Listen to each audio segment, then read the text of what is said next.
Royal Challengers Bengaluru IPL 2025లో చరిత్ర సృష్టించింది. June 3, 2025న Narendra Modi స్టేడియంలో జరిగిన ఫైనల్లో పంజాబ్ కింగ్స్ ను 6 పరుగుల తేడాతో ఓడించి 18 ఏళ్ల నిరీక్షణ తర్వాత తమ తొలి ఐపీఎల్ టైటిల్ ను గెలుచుకుంది. ఈ విషయం మనందరికీ తెలిసిందే. ఇక ఆర్సీబీ 20 ఓవర్లలో 199 స్కోర్ చేయగా విరాట్ కోహ్లీ 43 పరుగులతో టాప్ స్కోరర్ గా నిలిచాడు. కృణాల్ పాండ్యా, భువనేశ్వర్ కుమార్ బౌలింగ్ లో పంజాబ్ కింగ్స్ 184 పరుగులకు పరిమితమైంది. ఈ మ్యాచ్ లో Krunal Pandya player of the match గా ఎంపికయ్యాడు కూడా.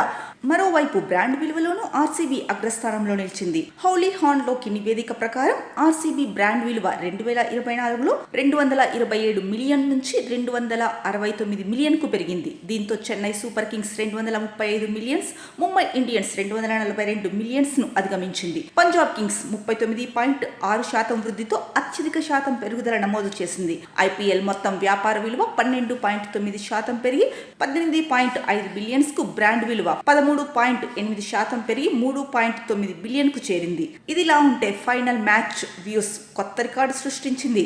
జియో హాట్స్టార్ లో 67.8 కోట్ల మంది చూడగా మొత్తం 31.7 బిలియన్ నిమిషాల వాచ్ టైం నమోదై T20 క్రికెట్ చరిత్రలో అత్యధిక వ్యూస్ సాధించిన మ్యాచ్గా నిలిచింది.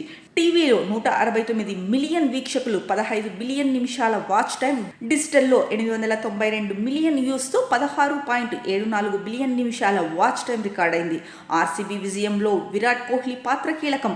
18 ఏళ్లుగా ఆర్సీబీకి విధేయంగా ఆడిన కోహ్లీ 2025 సీజన్లో 657 పరుగులతో 54.75 సగటుతో మూడో అత్యధిక స్కోరర్గా నిలిచాడు. ఈ విజయాన్ని అతను తన కెరియర్లో అత్యుత్తమ క్షణాల్లో ఒకటిగా అభివర్ణించాడు. ఆర్సీబీ అభిమానులకు ఈ టైటిల్ ఒక భావోద్వేగ క్షణం. దీన్ని ఈ సాలా కప్ నమదే అనే నినాదంతో జరుపుకున్నారు.